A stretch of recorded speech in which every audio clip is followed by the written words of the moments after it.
Di channel ini kami akan membagikan video yang semoga bermanfaat untuk Anda saksikan. Salam, saya Irsan dan sekarang bersama Bang Rudi. Ya. Gimana kabarnya Pak? Alhamdulillah saya sudah baik. Alhamdulillah. Jadi kesempatan ini kita kedatangan tamu yang insya Allah akan memotivasi kita nanti dengan kisah-kisah inspiratifnya. Kita dengarkan sejarah bagaimana perjuangan beliau ini sehingga bisa memperoleh hasil lah dari usaha yang dia jalankan. Nah, jadi kita akan bahas tentang bisnis yang sangat unik pada kesempatan malam hari ini. Apa itu? Seperti yang Anda lihat di belakang saya. Jadi ini pakaian haram kalau dipakai di depan suami orang. Kalau dipakai di depan suami sendiri jadinya pakai halal. Dan mungkin bisa berpahala ya. Insya Allah Pak. Iya, insya Allah. Sebenarnya Pak, dapat dua ini Pak. Sudah dapat cantiknya insya Allah. Ya. Dapat pahalanya insya Allah. Insya Allah. Jadi selama garis bawahi, ya. Selama dipakai di depan suami. Ya. Ini menarik loh.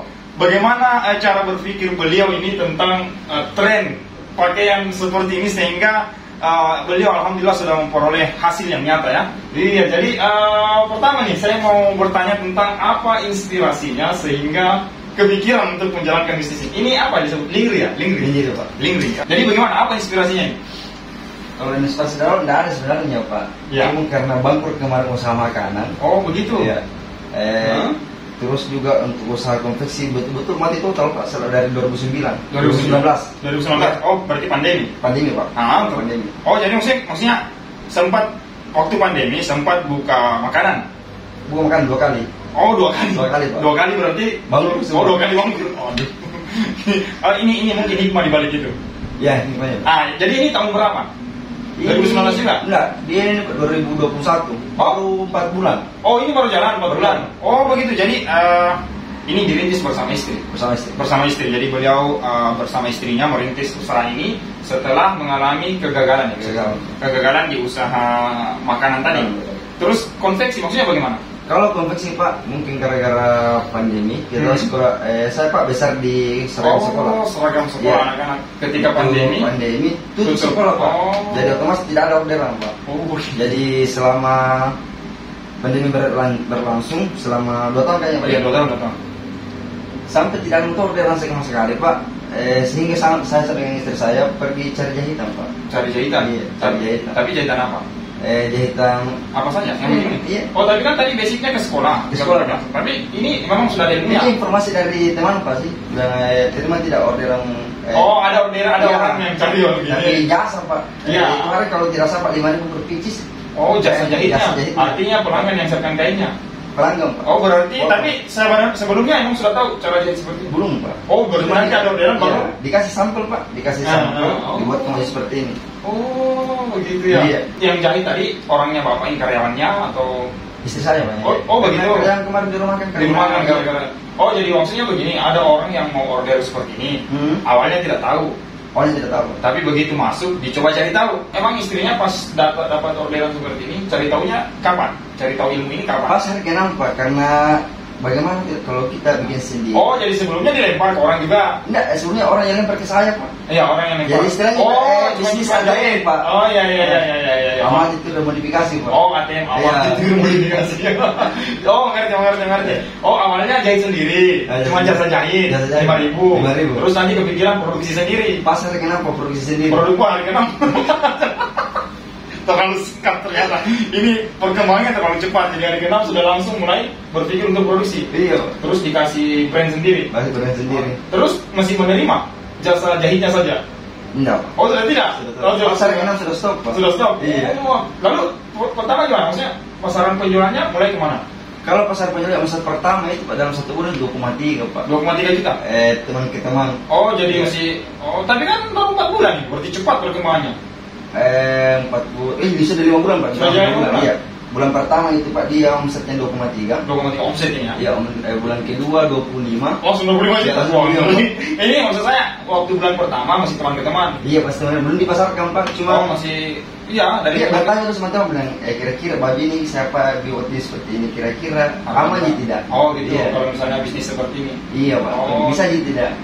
Terus ada teman yang kebetulan teman majelis juga. Iya. Tergantung tujuanmu saudara sama dengan halnya. Oh. Baju kos yang saya pakai. Baju kos baju kaos yang saya pakai muncul siapa yang salah, bajunya atau yang saya. Tergantung peruntukannya. Ya gitu. Oh, jadi maksudnya gini, karena ini pakaian vulgar, jadi coba minta pendapat ke temannya yang paham agama barangkali gitu. Apakah hukumnya ini seperti apa? Oh, terus temannya memberikan masukan, ini tergantung penggunaannya ya. Ya mungkin sama dengan pisau. Kalau pisau dipakai bikin masakan, pahala jadi yang dosa. Tapi kalau pisau dipakai membunuh kan? Jadi ini begitu balik maksudnya. Jadi kalau kita manfaatkan seperti tadi untuk suami istri, untuk bercantik ria di depan suaminya, ya mudah-mudahan jadi pahala.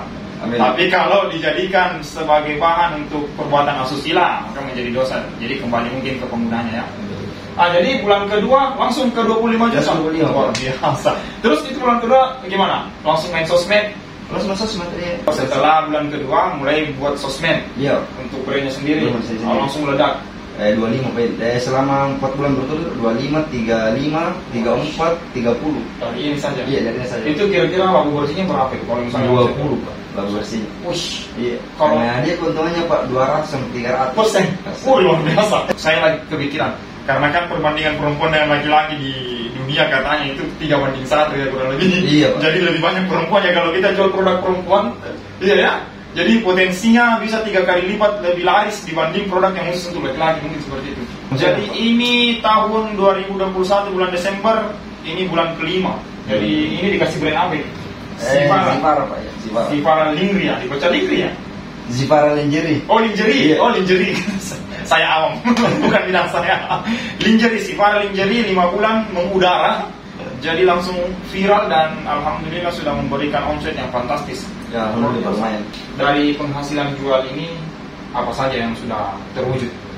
Mungkin gara-gara ini sudah beli mobil kah, rumah? Kalau aset Pak alhamdulillah sudah DP 70 juta untuk apartemen Pak. Belum ditempati Pak. Belum ditempati luar biasa. Dari penjualan ini sudah bisa DP apartemen. Berarti ini proses akad tidak lama lagi. Ya, di Juni. Wah luar biasa. Tidak lama saya jualan ini. Jadi teman-teman sekalian, ini bisa menjadi inspirasi untuk kita semua. Mungkin Bang Rudi ini sepertinya melihat kacamata bisnis saja, melihat ada potensi di bisnis ini sehingga dibukalah bisnis ini. Ini sih termasuk singkat perjalanannya dan langsung berhasil. Ini tidak semudah itu sebenarnya sih, tapi rezeki orang beda-beda ya.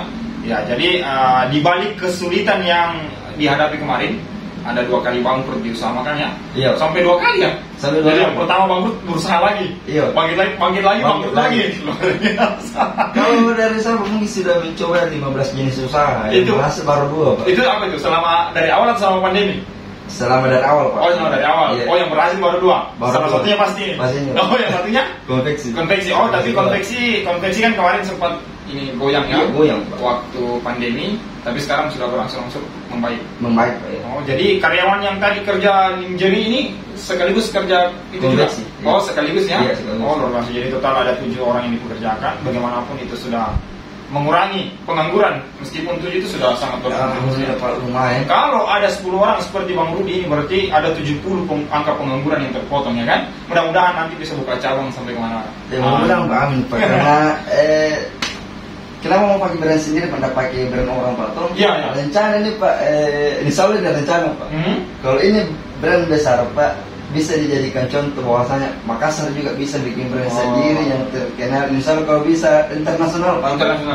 Ya. Produk beliau ini bisa go internasional karena tidak ada yang berbeda sih. Ya, saya mungkin kurang mengamati mengenai produk ini, tapi sepintas saya lihat ini kalau dipakai orang-orang luar juga tidak kalah barangkali. Tidak kalah Pak. Iya, jadi ini pemasarannya Pak ini soalnya data telepon keren di Pak. Iya. Oh jadi pemasarannya? Dia pakai patin Pak, biar Instagram Pak patin itu saja. Oh iya, nggak pernah pakai orang. Oh jadi, ya kita paham. Jadi beliau tetap mempertahankan nilai-nilai sosial ya. Artinya begini, tidak mau mengeksploitasi tubuh perempuan sehingga digunakanlah patung sebagai media pemasaran. Iya Pak, sebagai patung. Oh iya, jadi teman-teman yang mau coba produknya bisa lah kita ini kunjungi di sosmednya dan mudah-mudahan pastilah banyak katalognya di sana ya. Iya, karena tersedia. Ada reseller juga Pak, kalau banyak profitnya Pak. Ada resellernya juga, ada program reseller. Oh, 3 Pak dia sudah dapat daftar 10.000. Oh, per bisnisnya. Iya. Berarti ini tadi 75 all setiap varian model? Tidak ada yang harga. Oh, berbeda-beda. Beda, Pak. Tergantung dari modelnya, Pak. Itu yang paling murah itu? Ini yang paling murah, Pak. Yang 75? Oh, berarti bervariasi. Intinya kalau menjadi reseller pasti dapat potongan harga. Dapat. Bagi teman-teman yang melihat ada peluang di sini, terutama untuk perempuan-perempuan ya, silakan. Jadi hubungi Bang Rudi dan nanti dengan timnya mereka akan sigap menjawab. Nah, sekarang kita mau tanyakan tentang apa kendala selama berbisnis lingerie ini sendiri, khususnya di Kota Makassar. Apakah ada tantangan dan lain sebagainya?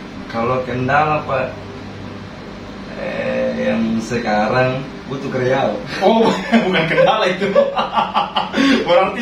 Berarti antara supply and demand sudah ada ketidakseimbangan antara barang yang disiapkan dengan permintaan sudah tidak seimbang. Lebih banyak permintaan. Wah, ini berarti salah satu ciri sukses pada sebuah bisnis itu ketika permintaan lebih tinggi dibanding barang yang tersedia. Oh, luar biasa, itu bukan kendala, itu tidak masuk kendala. Maksud saya kesulitan dalam kesulitannya, Pak, alhamdulillah mungkin bahannya, Pak. Oh, bahan. Karena kalau tidak tersedia di Kota Makassar mungkin. Di Makassar tersediakannya, Pak, tapi kalau yang kayak pitanya, brokatnya, Pak, dia di luar. Oh, begitu. Iya. Oh, karena ini tidak ada di Makassar, Pak, yang brokatnya seperti ini. Oh, jadi memang di masalah bahan baku. Seandainya saja di Makassar mungkin ada yang jual, mungkin harga HPP bisa ditekan lagi ya.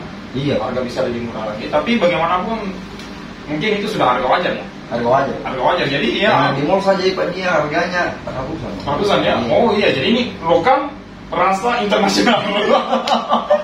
Luar biasa. Saya menilai satu hal di sini bahwa ya kadang-kadang dari belajar dari sebuah kesalahan, nah kita ditemukan dengan hal-hal yang baru, yang ketika kita tetap berusaha di sana, nah mungkin di situlah jalan yang kita dapat nanti.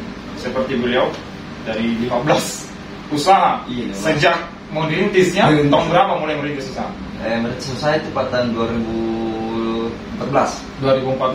Ya baru sekitar 6-7 tahun yang lalu. Jadi sudah ada 15 jenis usaha. Sudah 15. Dan yang berjalan ada 2 yang berhasil. Ya.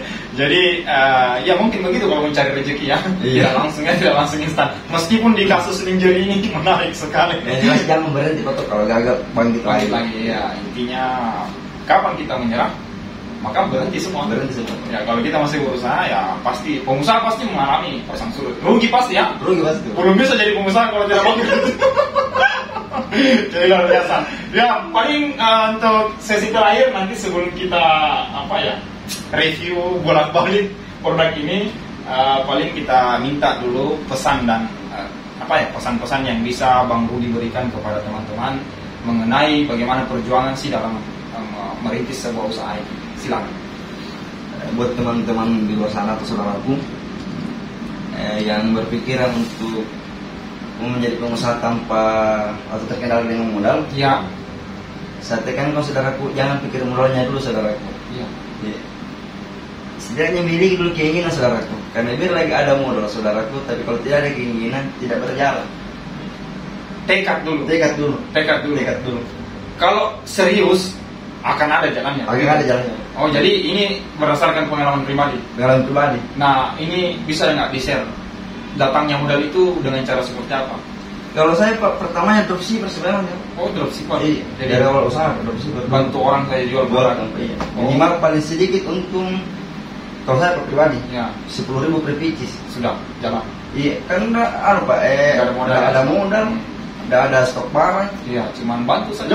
saja. Oh, jadi dari situ menabung modal baru jalankan usaha. Ya.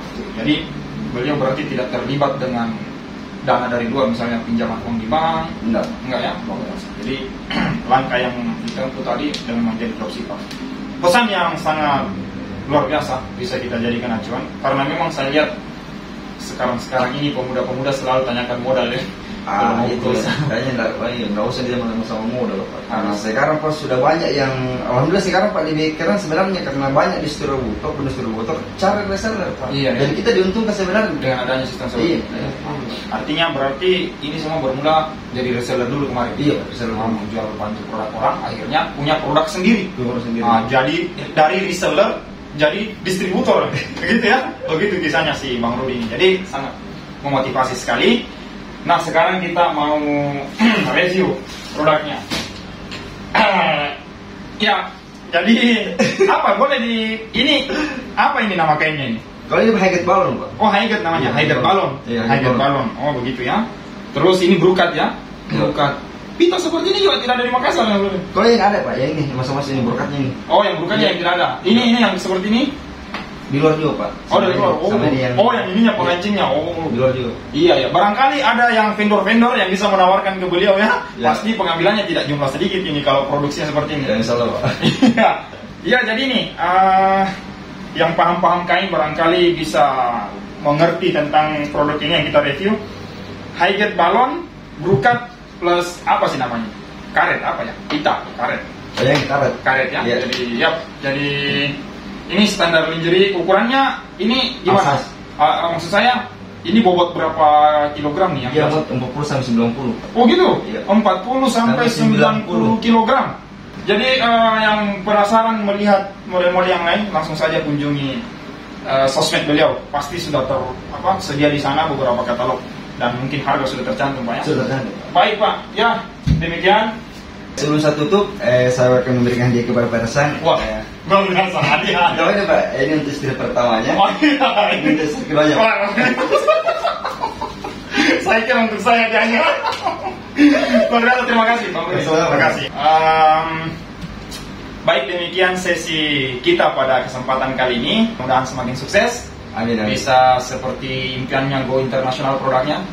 Bisa buka cabang di mana-mana. Amin Pak. Iya, dan alhamdulillah sangat membantu khususnya di wilayah Kota Makassar sendiri ya. Terima kasih sekian, terima kasih, salam.